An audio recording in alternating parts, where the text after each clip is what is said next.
anumang kayang likhain at paniwalaan ng isipan ng tao ay kayang makamtan. Napag-isipan mo na ba kung gaano ka hindi ka panipaniwala ang pahayag na ito? Tila simple lang pakinggan, ngunit paano kung sabihin ko sa iyo na ang tanging humihiwalay sa iyo mula sa tagumpay ay hindi ang iyong talino, hindi ang iyong kalagayang pinansyal, at hindi rin ang iyong swerte, kundi kung sino ang iyong nagiging tao sa bawat araw? Naramdaman mo na ba na parang ang tagumpay ay palaging pumipili ng iba? Na kahit gaano mo man paghirapan, tila ang mga pagkakataon ay hindi kailanman kumakatok sa iyong pintuan. Kung ang mensaheng ito ay para sa iyo. Ngayon, ipapakita ko sa iyo kung paano maging taong humihila ng tagumpay. At sa huli, bibigyan kita ng isang hamon na maaaring magpabago ng takbo ng iyong buhay. Ang tagumpay ay hindi aksidente. Ito ay binubuo araw-araw sa pamamagitan ng mga pagpiling ginagawa mo. Ang mga salitang ito mula kay Napoleon Hill ay may dalang katotohanang maraming tao ang ayaw tanggapin. Mas gugustuhin ng nakararami na paniwalaan na ang mga nagtatagumpay ay isinilang na maswerte, may pabor sa kapalaran, o may natatanging biyaya. Ngunit paano kung sabihin ko sa iyo na ang iyong pagkatao, ang taong pinipili mong maging sa bawat araw, ang siyang pinakamalakas na magneto para sa mga pagkakataon, tamang tao, at mga resulta na matagal mo nang minimiti? Ang tanong na dapat mong itanong sa sarili mo ngayon ay hindi, ano ang gusto kong makamtan, kundi, sino ang kailangan kong maging para mangyari ito ng kusa? Dahil ang buhay ay hindi nagbibigay ng kung ano ang ninanais mo kundi kung ano ang nararapat para sa iyo batay sa iyong asal, sa iyong mga kilos, at higit sa lahat, sa iyong paraan ng pag-iisip.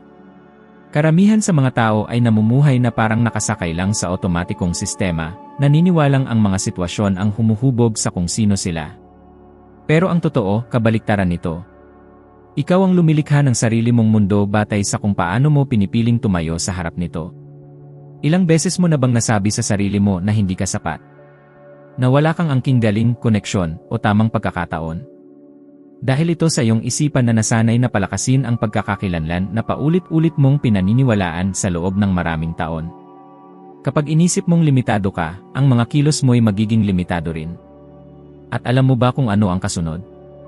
Limitadong resulta. Isang nakakamanghang halimbawa ng kapangyarihan ng pagkakakilanlan ang kwento ni Edwin Nobarnes, isang binatang walang pera, walang diploma, at walang koneksyon. Ngunit may matibay at di matitinag na paniniwala, siya ay magiging kasosyo ni Thomas Edison, ang pinakamagaling na inventor noong kanyang panahon. Maraming nagtawanan sa kanya, at may karapatan sila, sapagkat wala man lang siyang pamasahe papunta sa New Jersey kung saan naroon ang opisina ni Edison. Subalit hindi ito naging hadlang kay Barnes. Sumakay siya ng palihim sa isang tren ng kargamento, at pagdating doon, suot lang ang damit sa katawan at tangan ang matatag na paninindigan. Nang humarap siya kay Edison, hindi siya humingi ng trabaho. Sa halip, buong tapang niyang sinabi, "Narito ako para maging iyong kasosyo." Kita mo ang kaibahan? Hindi siya gaya ng iba na kontento sa kahit anong maibigay. Isinapuso, isinip at isinabuhay niya na siya na ang taong nararapat sa posisyon na iyon. At si Edison, kahit hindi siya kilala, ay nakita ang lakas ng pagkataong iyon. Binigyan siya ng isang maliit at halos di makabuluhang tungkulin. Ang iba siguro isusuko o makokontento na. Pero si Barnes, nagpursige, palaging kumikilos na parabang siya'y may mas malaking papel. Hanggang sa dumating ang panahon, makalipas ang maraming taon, na kinailangan ni Edison ng isang tao upang manguna sa pagbebenta ng bago niyang imbensyon. At ang nag-iisang pangalang pumasok sa isipan niya ay si Barnes. Siya ay naging milyonaryo, naging katuwang ni Edison sa negosyo, at buhay na patunay na hindi mo nahihilaan kung ano ang gusto mo, kundi kung sino ka. Kaya ngayon, itanong mo sa sarili mo, kung biglang kumatok ang mga pagkakataon sa pintuan mo ngayon, handa ka ba? O isa ka lang din sa mga nagrereklamo na ang mundo'y hindi makatarungan? Na hindi kailanman ikaw ang pinipili? Masakit isipin, pero kailangan mo itong pagnilayan. Sapagkat ang sinumang nabubuhay na umaasa na aangat ang kanyang buhay nang hindi binabago ang sarili, ay nakatadhanang paulit-ulit na maranasan ang parehong mga siklo. Alam mo ba na ayon sa isang pag-aaral mula sa University College London, karaniwang umaabot ng 66 na araw upang ang isang kilos ay tuluyang maging ugali. Subalit ang higit na kapansin-pansin ay ang katotohanang ang mga taong pinakamaraming kabiguan ay yaong pilit binabago ang kanilang mga gawain panlabas nang hindi muna binabago ang paraan ng kanilang pagtingin sa sarili. Kapag naniniwala kang tamad ka, mananatili kang ganun. Kung iniisip mong ikaw ay laging minamalas, ang tanging mapapansin mo ay mga kabiguan. At kung iniisip mong kailanman ay hindi ka magtatagumpay, kusa kang hihilahin ng iyong isipan patungo sa kabiguan at sisirain ang bawat pagsubok mong magtagumpay.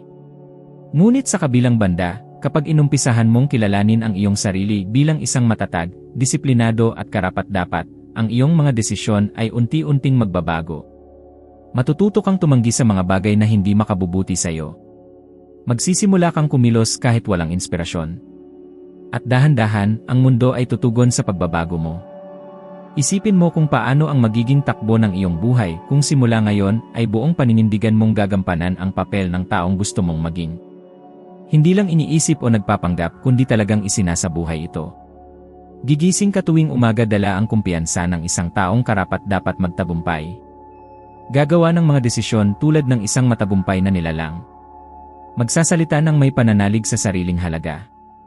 Ang mga matagumpay na tao ay hindi palaging nagpapaliwanag o humihingi ng paumanhin sa kanilang pagnanais na higit pa. Alam nila kung ano ang gusto nila, tinutukoy ang landas, at nilalakaran ito ng may tapang. At ang ganitong uri ng lakas ang siyang humihikayat ng mga resulta. Ngayon, nais kitang hamunin, isipin mo ang mga taong pinakamalapit sa iyong puso, maaaring isang artista, isang negosyante, isang kaibigan o kamag-anak. Pag-isipan mo, sila ba ay naroon ngayon dahil lamang sa swerte? O dahil bago pa man sila nagtagumpay ay pinili na nilang maging ganoong tao at hindi kailanman pumayag sa mas mababa? Narito ang lihim. Ang kung sino ka ay siyang humuhubog ng mga bagay na inaakit mo sa iyong buhay. At upang patunayan na gumagana ito, gusto kong mag-iwan ka ngayon ng komento rito. Sino ang napagpasyahan mong maging simula ngayon? Sapagkat tanging kapag hayagan mong ipinahayag ito, magsisimulang tanggapin ng iyong isipan ang bagong pamantayan. Habang ang nakararami ay abala sa pagtugon sa mga pangyayari, ang umaakit ng tagumpay ay yaong gumagawa ng sariling mga pagkakataon. Napansin mo na ba kung paano karamihan sa mga tao ay tila namumuhay ng parang makina, hinahayaan ang kanilang sarili na anurin ng agos ng mga pangyayari, para bang isang bangkang walang patutunguhan sa kalagitnaan ng karagatan? Gumigising sila, nagtatrabaho, nagrereklamo, natutulog, habang umaasang balang araw, may bigla ang pagkakataon na darating sa kanilang pintuan at lulutas ng lahat ng problema. Ngunit ang totoo, at maaaring masakit itong pakinggan, ay walang sinuman sa mga tunay na nagtagumpay ang namuhay sa ganitong paraan. Ang kaibahan ng mga taong bumubuo ng isang pambihirang buhay, at ng mga nananatiling nakatali sa karaniwan, ay nasa kakayahang magtakda ng malinaw, tiyak at makabuluhang mga layunin. Ang isa sa mga karaniwang pagkakamali na lagi kong nakikita, at maaaring nagawa mo na rin, ay ang basta na lang sabihin, gusto kong yumaman, gusto kong maging masaya, gusto kong magtagumpay. Ngunit ano ba talaga ang ibig sabihin nito? Magkano ba ang yaman na ninanais mo? Sa anong tagal ng panahon? Sa anong paraan? Ano ang kahulugan ng tagumpay para sa iyo? Kung hindi mo ito kayang sagutin, imposibleng makabuo ng landas patungo roon. At kung walang malinaw na daan, kahit anong saglit ay madali kang mawawala sa landas. Para kang sumusubok tamaan ang isang puntirya na hindi mo naman nakikita. Si Napoleon Hill ay naging tahasan sa usaping ito. Kanyang binigkas, ang tagumpay ay bunga ng planadong pagsusumikap, hindi ng swerte o pagkakataon. At mayroong isang napakagandang pangyayari sa kanyang buhay na sumasalamin sa prinsipyong ito. Minsang inanyayahan si Hill upang kapanayamin si Andrew Carnegie, na noon ay itinuturing na pinakamayamang tao sa buong mundo. Si Carnegie, na naniniwala sa halaga ng isang malinaw at matibay na layunin, ay nagbigay kay Hill ng isang kakaibang alok, bibigyan siya ng 60 segundo para magpasya kung tatanggapin niyang magtrabaho ng walang bayad sa loob ng ilang taon. Walang kasiguraduhan ng anumang kita, para makapanayam ang pinakamahuhusay na isipan ng kanyang panahon at buin ang pilosopiya ng tagumpay. Alam mo ba kung ano ang ginawa ni Hill? Tinanggap niya ito agad, walang pag-aalinlangan. Dahil malinaw sa kanya na ang kanyang misyon ay pag-aralan ang tagumpay at maging isa sa pinakamaimpluwensyang tao ng kanyang henerasyon. Para sa marami, ang desisyong iyon ay tila kabaliwan. Ngunit para sa mga may malinaw na bisyon at tiyak na mga layunin, ang landas ay nagiging maliwanag. At ngayon, nais kitang tanungin, kaya mo bang magdesisyon ng ganito sa loob ng 60 segundo? O mananatili kang nakakulong sa pagdududa, inaalala ang kaligtasan, ang iniisip ng iba, at ang takot na mabigo? Karamihan ay hindi makausad dahil hindi alam kung saan nila gustong makarating. At ang sinumang hindi tiyak sa kanyang patutunguhan ay madalas napapapayag sa kahit anong resulta. May isang datos mula sa Harvard Business School na nagpapatunay dito. Isang pananaliksik ang nagsabi na 3% lamang ng mga tao ang may malinaw na nakasulat na layunin at regular itong binabalikan. At ang nakakagulat, ang 3% ito ay 10 beses na mas matagumpay sa pananalapi kaysa sa natitirang 77%. Hindi ito aksidente. Isa itong bunga ng tamang pagkilos. Ngunit tandaan, ang magtakda ng layunin ay hindi katulad ng paggawa ng listahan ng mga hiling tuwing bagong taon na iniiwan na lang pagdating ng Pebrero. Isa itong mas malalim na proseso. Ang isang epektibong layunin ay kailangang malinaw, masukat at may kaakibat na dahilan. Halimbawa, hindi sapat ang sabihin gusto kong magkaroon ng kalayaan sa pananalapi. Mas dapat mong sabihin, hangad kong kumita ng 10,000 piso bawat buwan bago sumapit ang Disyembre ng taong 2025 sa pamamagitan ng aking online na negosyo, upang mabigyan ng magandang buhay ang aking pamilya at makabiyahe ng hindi bababa sa 3 beses kada taon. Iyan ang nagbibigay ng direksyon. At higit pa roon, dahilan. Sapagkat kung pera lang ang habol, mawawala ang motibasyon sa unang pagsubok. At kapag ang mga bagay ay naging mahirap at siguradong mangyayari iyan, ang mga layunin mong may saysay ang magsisilbing haligi ng iyong pagtitiis. Alam mo ba na ang karamihan sa mga tao ay sumusuko dahil nakakalimutan nila kung bakit sila nagsimula? Naglalagay sila ng mabababaw na layunin at sa unang kabiguan, binibitawan na lang. Pero ang mga taong may layunin na nakaangkla sa kanilang mga pinahahalagahan at pinakamalalalim na pangarap ay nakakahanap ng lakas kahit sa pinakamabibigat na araw. Kung nararamdaman mong nahihirapan kang manatiling nakatuon at puno ng sigla, malamang na ang iyong mga layunin ay masyadong malabo o hindi talaga konektado sa mga bagay na mahalaga sa iyo. Kaya narito ang isang praktikal na gawain. Kumuha ka ngayon ng papel at panulat at isulat ang 3 layunin na nais mong maabot bago matapos ang taon. Pero gawin mo ito ng may detalye. Ano ang tiyak na resulta? Kailan? Paano mo ito susukatin? At higit sa lahat, bakit ito mahalaga? Dahil kung wala kang matibay na dahilan, malaki ang posibilidad na sukuan mo ito sa gitna ng laban. At huwag kalimutang hatiin ang iyong mga layunin sa maliliit na hakbang. Isa ito sa pinakakaraniwang pagkakamali, ang gustong direktang marating ang malaking pangarap nang hindi inaayos ang mga maliliit na hakbang. Ang sikreto ay ang tinawag ni Napoleon Hill na organisadong pagpaplano. Kung ang layunin mo ay makapagtayo ng isang matagumpay na negosyo, ano ang kailangang nagawa mo na sa loob ng 1 taon? Sa 6 na buwan? Sa susunod na buwan? Bukas? Sa ganitong paraan, hindi ka na basta nabubuhay sa mundo ng imahinasyon, kundi nagsisimula ka ng kumilos sa totoong mundo. Isa pang mahalagang bagay, ang iyong mga layunin ay kailangang magdulot ng kaunting kaba at hindi gaanong komportable.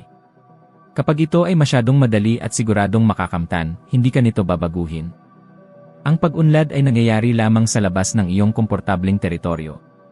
Sinabi ni Hill na ang mga dakilang tagumpay ay ipinapanganak mula sa mga matitinding lakas ng loob. At totoo ito. Kung ang mga layunin mo ay hindi ka kinikilabutan kahit kaunti at hindi ka lubos na ginaganahan, baka masyado kang maliit mangarap. At bago mo isipin na ito ay bagay lamang para sa mga negosyante o mamumuhunan, alamin mo na ang bawat taong matagumpay sa alinmang larangan ng buhay ay may malinaw at tiyak na mga layunin.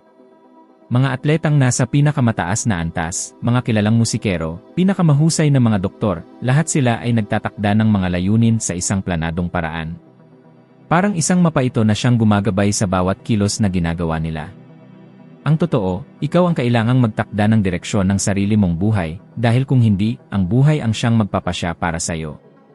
At kapag may ibang taong pumili para sa iyo, huwag mong asahang gagawin niya yon para sa ikabubuti mo. Kaya, ngayon ay nasa iyong mga kamay ang desisyon. Magtakda ka ng mga layunin na may malinaw na dahilan, planuhin mo ang mga hakbang na kailangang gawin, isulat mo ito, basahin mo araw-araw at higit sa lahat, kumilos ka. Sapagkat tulad ng itinuro ni Napoleon Hill, ang pagnanais na walang kasunod na aksyon ay isa lamang pantasya. Ang tagumpay ay hindi para sa mga taong basta nangangarap lamang, ito ay para sa mga taong handang kumilos. Ang landas patungo sa tagumpay ay kailanman hindi naging tuwid at hindi kailanman magiging madali. Lagi itong puno ng liko, mga hadlang, mga malalalim na hukay, at mga pagkakataong parang gusto mo na lamang sumuko. At sa puntong iyon, karamihan sa mga tao ang humihinto. Sa unang pagsubok, sa unang kabiguan, sa unang hindi na maririnig, marami ang yumuyuko, pinanghihinaan ng loob at iniisip na marahil, hindi talaga para sa kanila ang tagumpay. Alam mo kung bakit? Dahil hindi nila natutunang harapin ang mga pagkadapa. Hindi nila naunawaan na ang bawat pagbagsak ay bahagi ng proseso. Na ang bawat hirap ay may dalang aral. At ang tunay na tagumpay ay hindi nasusukat sa dami ng pagkakadapa, kundi sa kakayahang bumangon, magpagpag ng alikabok at ipagpatuloy ang laban ng mas matatag. Ngayon, subukan mong mag-isip saglit, may proyekto ka bang sinubukan noon na hindi naging maayos ang resulta? May pagkakataon bang nagpursige ka pero hindi nagtagumpay? Ano ang naging tugon mo noon? Sumuko ka ba?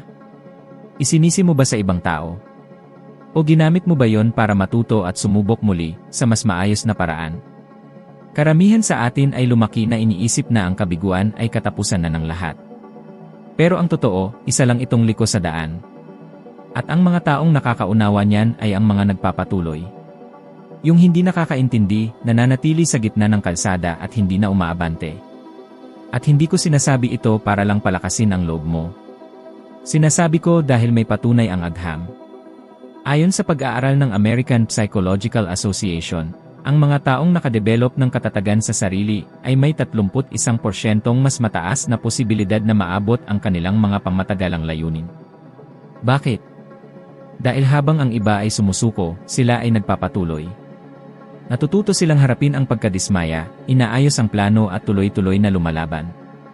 Ang malaking pagbabago sa buhay ay nangyayari kapag itinigil mo na ang pagtatanong ng bakit nangyayari ito sa akin, at nagsimulang itanong ang ano ang itinuturo nito sa akin. Dahil ang simpleng pagbabago ng tanong ay kayang baguhin ang kabuuang pananaw at tugon mo sa mga hamon ng buhay. Dahil kung bawat hadlang ay may dalang aral, ibig sabihin, habang mas marami kang nalalampasang balakid, mas nagiging handa ka sa mga susunod na laban.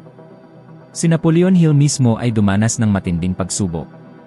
Matapos ang ilang taon ng pagbubuhos ng oras at lakas sa pananaliksik tungkol sa tagumpay at panayam sa mga pinakamayayaman at pinakamakapangyarihang tao sa Estados Unidos, ang kanyang proyekto ay pinagdudahan at binatikos ng marami. Nakarinig siya ng banta mula sa malalaking negosyanteng ayaw mailantad ang kanilang mga sikreto sa publiko. Dumating siya sa puntong naubos ang kanyang pera, nakaranas ng matinding depresyon at muntik ng sumuko. Pero ano ang ginawa niya? Nagpatuloy siya. Dahil alam niya na ang tunay na kabiguan ay nangyayari lamang kapag ikaw mismo ang nagdesisyon na tumigil. At gusto kitang pag-isipin ngayon, ilang mga ideya, negosyo, proyekto o pangarap na ba ang iniwan mo sa gitna ng daan dahil hindi mo na kayang ipagpatuloy? Paano kung nagpursige ka pa kahit kaunti? Malay mo, ang oportunidad na matagal mo nang inaasam ay nandoon na pala sa likod ng susunod na pagsubok. Pero hindi mo na nalaman dahil hindi ka na nakarating doon. Ang problema kasi, karamihan sa mga tao gusto ang mabilis na tagumpay, ang madaling daan, ang gantimpala na hindi kailangang paghirapan. Gusto ang bunga pero ayaw magtanim, gusto ang gantimpala pero ayaw magbayad ng presyo. Sa buhay, hindi ganoon ang laro. Ngunit hayaan mo akong sabihin sa iyo ang isang bagay, ang tagumpay ay palaging naniningil ng bayad bago ka bigyan ng gantimpala. At ang bayad na iyon ay dumarating sa anyo ng mga pagsubok, pagtanggi, mga gabing walang tulog, pagkabigo, at mga hadlang. Ang pinagkaiba ay nasa mga taong handang magbayad ng presyong iyon. Ang mga pinakamatagumpay ay yaong mga nakakaunawa na walang malaki o dakilang bagay na mabubuo kung walang tibay ng loob. Hindi ibig sabihin na sila ay mga taong walang takot, walang alinlangan, o walang pagkakamali. Pinili lamang nilang hindi hayaan ang mga iyon na maging dahilan upang sila'y huminto. At iyan ay isang desisyon. Kaya nais kitang anyayahan ngayon. Kunin mo ang suliranin na hinaharap mo ngayon, ang suliranin na nagpapabagal sa iyo, at isulat mo kung ano ang tinuturuan ka nito. Maaaring tila ito ay walang kabuluhan, ngunit ang simpleng pagsasanay na ito ay napatunayang epektibo sa agham bilang isa sa mga pinakamainam na paraan upang mapaunlad ang emosyonal na tibay. Sa katunayan, isang pag-aaral na nailathala sa Journal of Personality and Social Psychology ang nagsabing ang mga taong muling tinitingnan ang kanilang mga pagkabigo bilang mga aral ay nagiging mas produktibo at positibo ang pananaw. Ang tagumpay ay hindi para sa mga hindi nagkakamali kailanman, kundi para sa mga tumatangging manatili sa pagkakadapa. At iyan, kaibigan ko, ay nakasalalay lamang sa iyo. Dahil sa isang punto, marahil sa hindi kalayuan, muling ibabagsak ka ng buhay. At kapag nangyari yon, ikaw lamang ang makakapagpasya kung mananatili kang nakahiga o babangon ng mas matatag. Piliin mo ang tama. Bago man may maniwala sa iyo, kailangan mo munang maniwala sa iyong sarili. At maaaring ito ay tunog paulit-ulit, ngunit ang totoo ay isa ito sa mga pangunahing dahilan kung bakit karamihan sa mga tao ay hindi kailanman nararating ang tagumpay na kanilang ninanais. Hindi ito dahil sa kakulangan ng pagkakataon, hindi dahil sa kapaligiran, at hindi rin dahil sa kakulangan ng pera. Ito ay dahil sa kawalan ng tiwala sa sarili. Sapagkat ang mga taong hindi naniniwala na karapat-dapat o kaya ay hindi kayang magtagumpay ay kusang sinisira ang kanilang sarili, natutulog sa comfort zone, at hindi kumikilos kapag dumating ang mga pagkakataon. At ang pinakamasama pa rito, hindi nila ito napapansin. Paulit-ulit na binigyang diin ni Napoleon Hill na ang paniniwala sa sarili ay ang panimulang punto ng lahat ng tagumpay. At ito ay ganap na totoo. Ang ating isip ay gumagana lamang sa mga hangganang itinakda natin para dito. Kung naniniwala kang maliit lamang ang iyong makukuha, gagawa ka ng mga kilos na akma sa taong kumikita ng maliit. Kung iniisip mong mahirap magkaroon ng magandang kalusugan, malamang na hindi mo ito alagaan ng maayos. At hindi ito isang walang saysay na pahayag upang magbigay ng inspirasyon, ito ay neuroception. Ipinapakita ng mga pag-aaral na ang ating utak ay gumagamit ng tinatawag na reticular activating system, isang natural na salaan na nagdidirekta ng ating atensyon sa mga bagay na pinaniniwalaan nating mahalaga o posible. Kung naniniwala kang malas ka o hindi ka kaya, sasala ito ng lahat ng ebidensyang sumusuporta dito at hindi papansinin ang mga pagkakataong sumasalungat sa paniniwalang iyon. Nais kong pag-isipan mo ngayon, ilang beses ka na bang hindi sinubukan ang isang bagay dahil inakala mong hindi mo kaya? Ilang ulit mo nang tiningnan ang isang matagumpay na tao at naisip mong hindi ito para sa akin? Ilang beses ka nang nag-atubili bago gumawa ng desisyon na maaaring magbago ng iyong buhay? Hindi ito kakulangan sa kakayahan, kundi kakulangan sa paniniwala. Naranasan ni Napoleon Hill ito ng husto. Sa isang yugto ng kanyang buhay, matapos ang maraming taon ng pagsusulat, pananaliksik, at panayam sa mga pinakamatagumpay na lalaki sa Amerika, natagpuan niya ang sarili na ganap na nawalan ng pera. Wala siyang pera, wala siyang kredibilidad, at wala siyang mga pag-asa. Marami ang nagsabi na dapat na siyang sumuko, na siya ay isang pagkabigo, na nasayang lamang ang kanyang buhay sa paghahanap ng isang imposibleng ideal.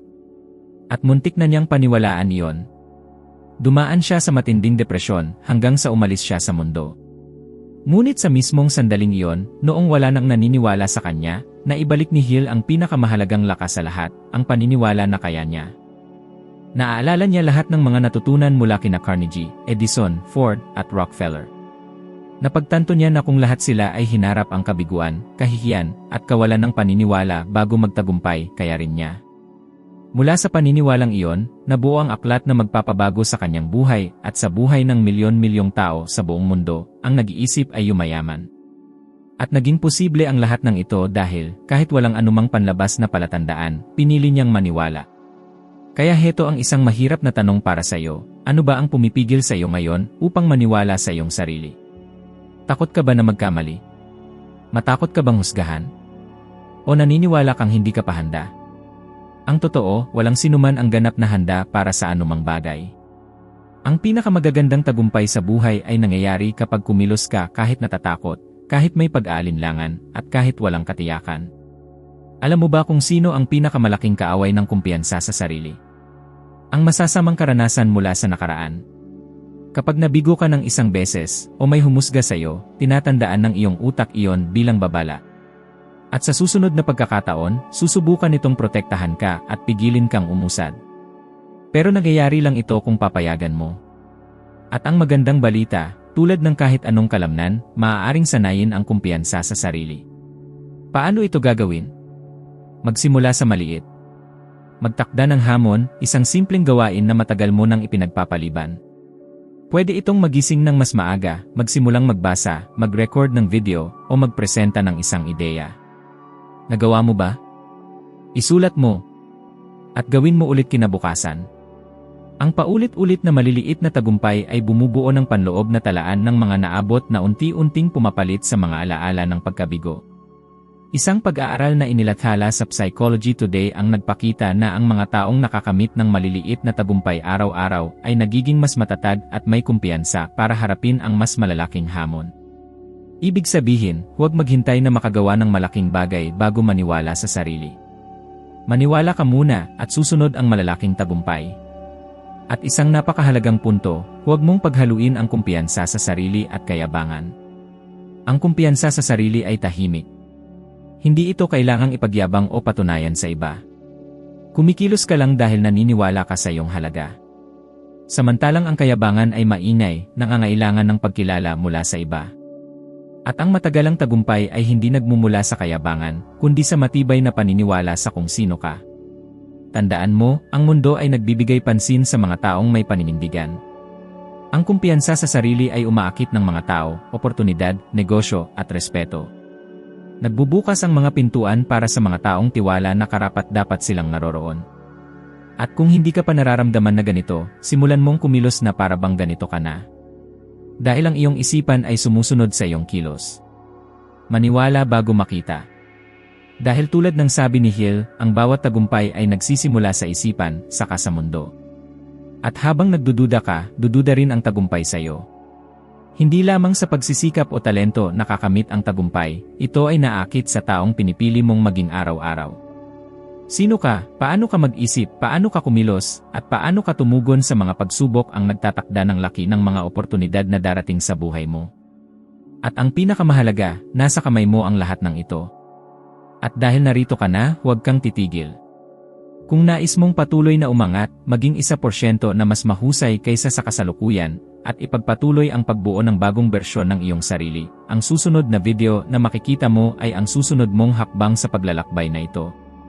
Magbibigay ito ng higit na linaw, mga kagamitan, at direksyon upang mapabilis ang sinimulan mo dito.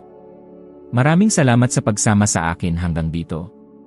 Hintayin kita sa susunod na video dahil ang iyong pag-unlad ay tuloy-tuloy at ang susunod na hakbang ay naghihintay na sa iyo.